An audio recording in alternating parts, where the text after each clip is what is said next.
नमस्कार मित्रांनो, स्वागत आपल्या सर्वांचं पुन्हा एकदा आपल्या आवडत्या YouTube चॅनलवर, ज्याचं नाव आहे किशा काकास किचन. आज आपण जो पदार्थ करणार आहोत तो अतिशय रुचकर आणि अतिशय पौष्टिक असा एक पदार्थ आपण आज करणार आहोत. आज आपण करणार आहोत नाचणीच्या पिठामध्ये कच्च्या पपईचे पराठे. हे दोन्ही घटक जे आहेत, कच्चे पपई असतील किंवा नाचणी असेल, याचं आरोग्यासाठी असणारे फायदे किंवा आरोग्यासाठी असलेलं महत्त्व आपल्याला सर्वांना माहिती आहे. नाचणीमधून आपल्याला आयर्न मिळतं, कॅल्शियम मिळतं, फायबर मिळतात. म्हणजे डायबिटीसच्या लोकांसाठी सुद्धा नाचणी चांगली समजली जाते. आणि त्याचप्रमाणे वजन कमी करायचं असेल, डायबिटीस असेल, या लोकांसाठी पपई सुद्धा अतिशय महत्त्वाची समजली जाते. आणि त्यामुळं याचं कॉम्बिनेशन जे आपण आज करणार आहोत ते अतिशय पौष्टिक असणार आहे आणि रुचकर सुद्धा तेवढंच लागणार आहे. चला तर मग बघूया आपली आजची पपयाच्या पराठ्याची रेसिपी नाचणीच्या पिठापासून केलेली. हा पदार्थ करून बघा, तुम्हाला नक्की आवडेल. आवडलं तर काय करायचं आहे, ह्याला एक लाईक द्यायचा आहे. आपल्या सर्व मित्रमैत्रिणींना ही रेसिपी शेअर करायची आहे. आणि आमच्या चॅनलवर नवीन असाल किंवा अजूनपर्यंत आमच्या चॅनलला सबस्क्राईब केलं नसेल तर आमच्या चॅनलला सबस्क्राईब नक्की करायचं आहे. चला तर बघूया आजची आपली पौष्टिक आणि रुचकर अशी कच्च्या पपईपासून तयार केलेल्या नाचणीच्या पिठातील पराठ्याची रेसिपी. आता सर्वप्रथम आपण या नाचणीच्या पिठातील कच्च्या पपईच्या पराठ्यासाठी लागणारे जे साहित्य आहे ते बघून घेणार आहोत. इथं आपण नाचणी घेतलेली आहे. नाचणीचं पीठ 1 कप घेतलेलं आहे. आलं, लसूण आणि मिरचीचा ठेचा किंवा मिरचीची पेस्ट घेतलेली आहे. त्याच्यानंतर मीठ घेतलेलं आहे. चाट मसाला घेतलेला आहे, थोडं चटपटीत मसाला होण्यासाठी. आणि त्याच्याशिवाय आपण बारीक कापून घेतलेली कोथिंबीर आहे. आणि त्याच्याशिवाय कच्चा पपई आहे. हा कच्चा पपई आपल्याला सर्वप्रथम ह्याची सालं काढून घ्यावी लागतील आणि कापून घ्यावा लागेल. तर सर्वप्रथम आपण हा पपई जो आहे तो या पद्धतीनं व्यवस्थित कापून घेऊ. या पद्धतीचं जे साल काढण्याचं मशीन असतं त्याच्या साहाय्यानं आपण या पपईचं सगळा वरची सालं जी आहे ती काढून घेणार आहोत.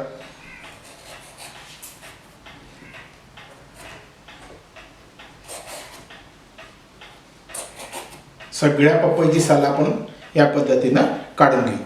पपई घेताना या पद्धतीनं आतल्या बिया पांढरा असलेला पपई घ्या, कारण जसं बिया काळ्या व्हायला लागतील तसं हा पपई पिकण्याकडे झुकायला लागतो. त्यामुळं आपल्याला एकदम कच्चा पपई पाहिजे, त्यासाठी बिया पांढऱ्या असलेला पपई तुम्ही निवडा. आता असा पांढरा बिया असलेला पपई आपल्याला निवडायचा आहे. त्याच्यानंतर आतल्या बिया ज्या आहेत त्या आपण चमच्याच्या साहाय्यानं पूर्ण या पद्धतीनं काढून घ्यायचे आणि त्याचे छोटे छोटे तुकडे करून घ्यायचे आहेत. म्हणजे आपल्याला त्याच्याबरोबर काम करणं सोपं जातं. आणि आत हे जे काय सगळं मटेरियल आहे ते सगळं आपण असं चमच्याच्या साहाय्यानं किंवा सुरीच्या साहाय्यानं व्यवस्थित पूर्णपणे काढून घ्या. त्याच्यामध्ये आत काय शिल्लक ठेवू नका. पूर्ण हे जे सगळं व्यवस्थित काढून घ्या. दुसऱ्या बाजूला पण आपण असंच या पद्धतीनं हे सगळं व्यवस्थित बाजूला करून घेऊ. त्याच्या बिया किंवा आतलं त्याचं जे पांढरा भाग आहे तो सगळं व्यवस्थित काढून घ्यायचा आहे. या पद्धतीनं हे सगळी याची सालं आपल्याला व्यवस्थित काढून घ्यायची आहे. सगळं साल आपल्याला त्याचं काढून घ्यायचं आहे. दुसऱ्या भागाचा पण आपण याच पद्धतीनं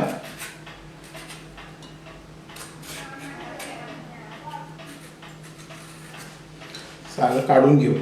अशा तऱ्हेने हे दोन्ही पपईची सालं आपण काढून घेतलेली आहेत. आता हे पपई आपल्याला किसून घ्यावं लागणार आहे. आपण हे दोन्ही पपई हे पण आता पपई या पद्धतीनं किसून घ्यायचं आहे.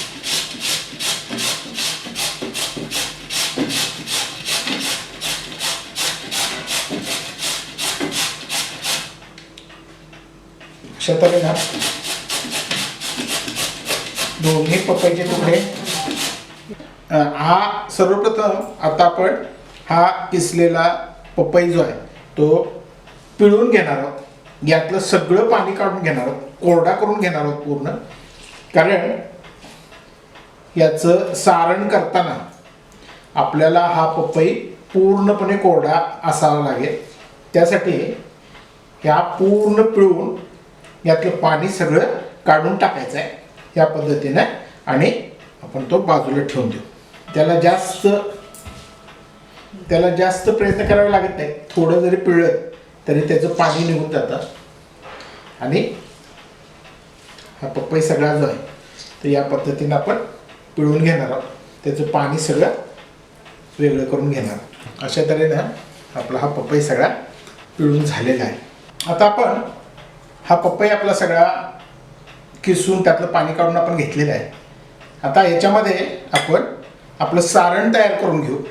त्यासाठी आपण इथं आलं लसूण आणि मिरचीचा जो ठेचा घेतलेला आहे तो 2 चमचे ठेचा घालून घ्यायचा आहे.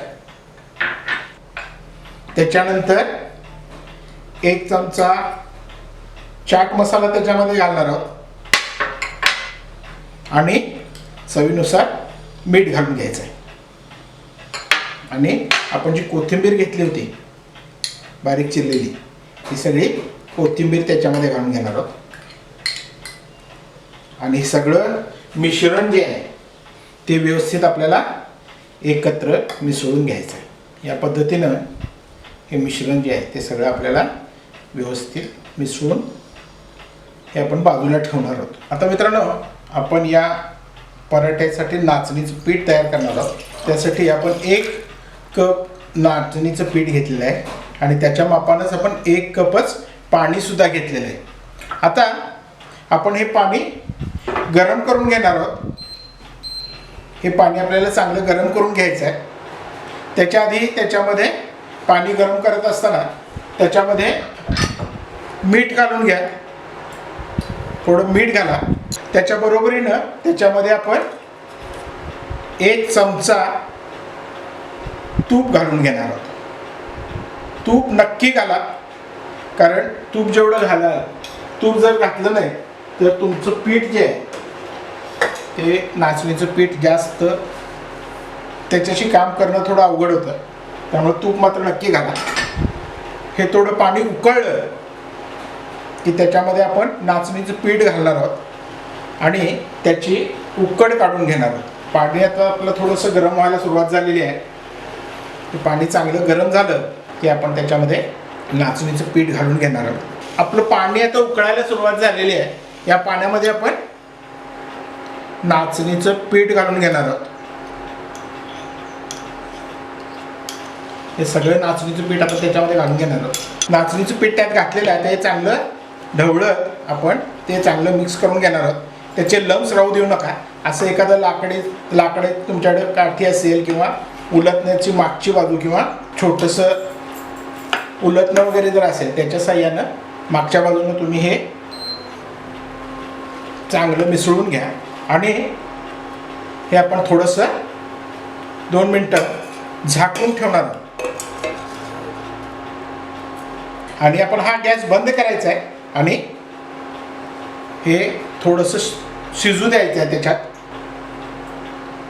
तुमचं इंडक्शन बंद करून आपण हे थोडा वेळ मुरू देणार आहोत पीठ. आणि थोडं मुरलं की आपण त्याचे पीठ मळणार आहोत. हे पीठ थोडं थंड झालेलं आहे. आपण हे या भांड्यामध्ये काढून घेऊ. सगळं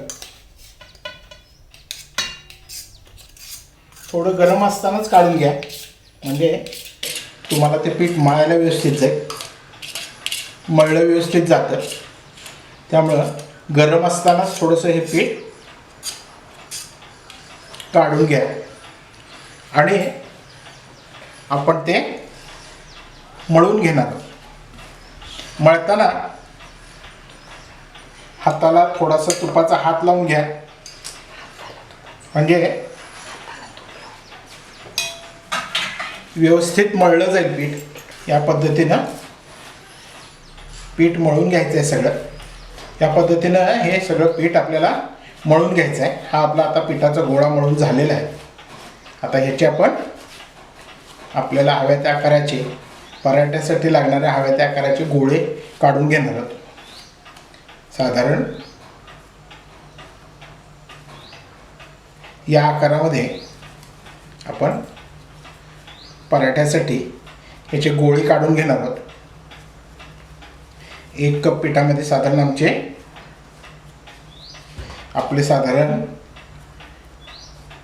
4 ते 5 पराठे होतील.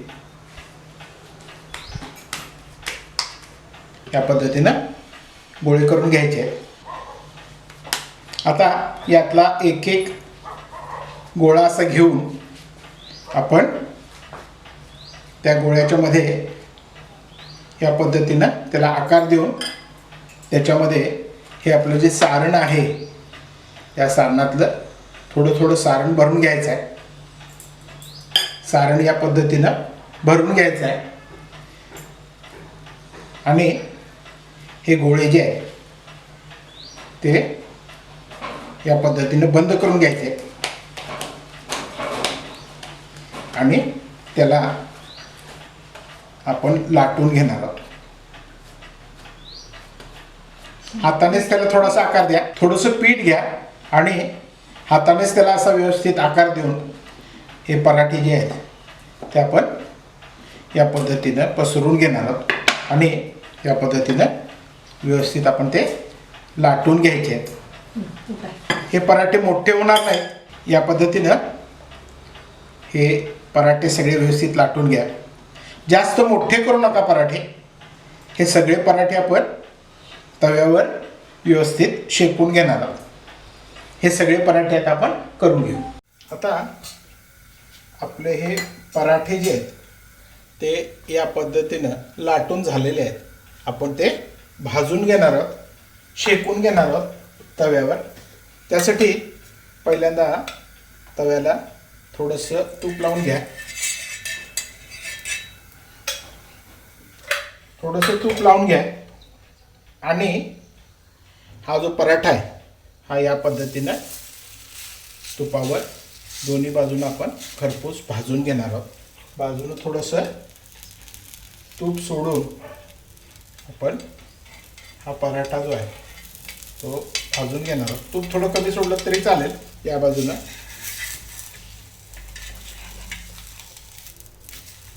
या पद्धतीनं आपला पराठा जो आहे भाजून घ्यायचा आहे. आपण वरच्या बाजूनं सुद्धा त्याला व्यवस्थित तूप लावून घ्या आणि पराठा जो आहे तो व्यवस्थित शेकून घ्या, खरपूस भाजून घ्या.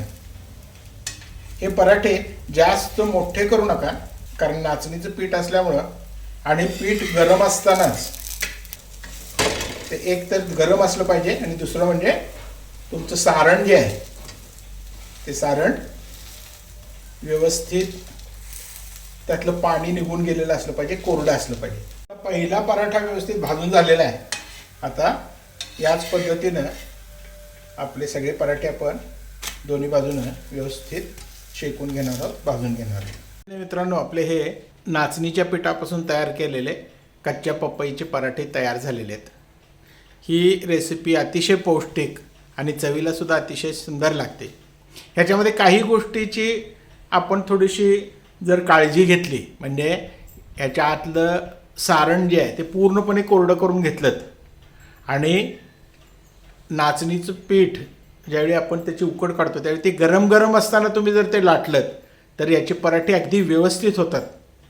तुम्हाला काय अडचणी येत असतील किंवा तयार करताना काय प्रॉब्लेम येत असतील तर तुम्ही आम्हाला कॉमेंटमध्ये विचारू शकता आणि तुमचे पराठे कसे झाले होते हेही तुम्ही आम्हाला कॉमेंटमध्ये सांगू शकता.